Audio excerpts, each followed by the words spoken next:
in my mind, being a general practice partner in a good surgery was the very best of what being a GP is all about.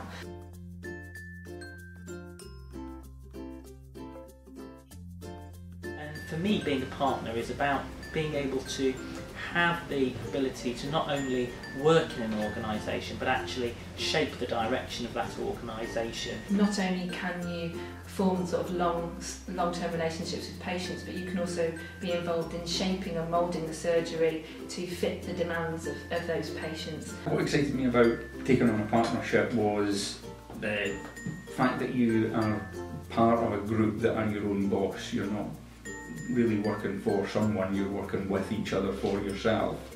It also gives you more control over how you manage your working day and more flexibility. What about learning the business aspect of becoming a partner? Was that hard for you? So learning the business aspects of becoming a partner was something I thought I'd prepared well for.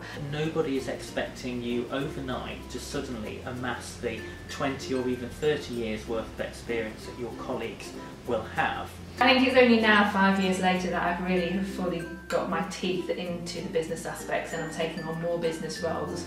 Finance is still a little bit difficult to get my head around, and I still look a little bit clueless at most practice finance meetings, but to be honest I think that might be the case throughout my general practice career. I think some people just get the financial aspects and some people don't. It's a thing that puts a lot of people off doing partnership. I think that they think all of a sudden one day they have no financial or business responsibility and the next day they have lots, and it doesn't work like that. Fortunately, taking up a partnership in the practice in which I was doing my final year of training meant that it was a transition process to that stage, and working within a supportive partnership means that you are helped and coached along your further development. So I still feel I'm going through that transition process now. Talk to the partners that are at the practice where you're training. If they're having business meetings or there are meetings that are, say, taking place within the locality at a CCG level, ask if you can accompany them to those meetings.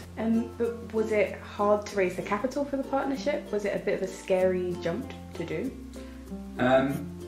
With regard to raising capital for the partnership, I haven't actually done that yet. I've just turned 30, I'd already got a mortgage on my own property, and then I was being asked to buy into not only a business as a GP partner, but also buy into a building as well, because we as a partnership own the premises that we operate out of. Most partnerships will give you a period of time before you actually have to buy in. That allows mutual assessment of each other and whether you actually want to commit to the partnership fully, and also a time to sort out financial arrangements, both personal and business. So raising the capital for being a partner was not difficult.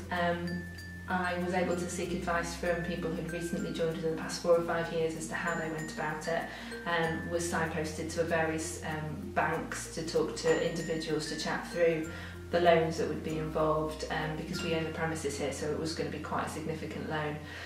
Looked through the finances of the past few years and made sure that the rent would cover the loan that I was taking out, and then just weighed up my options really in terms of paying it back. I wasn't saying that it isn't frightening to have that much of a business loan at the age of 30, but it wasn't too difficult to sort out.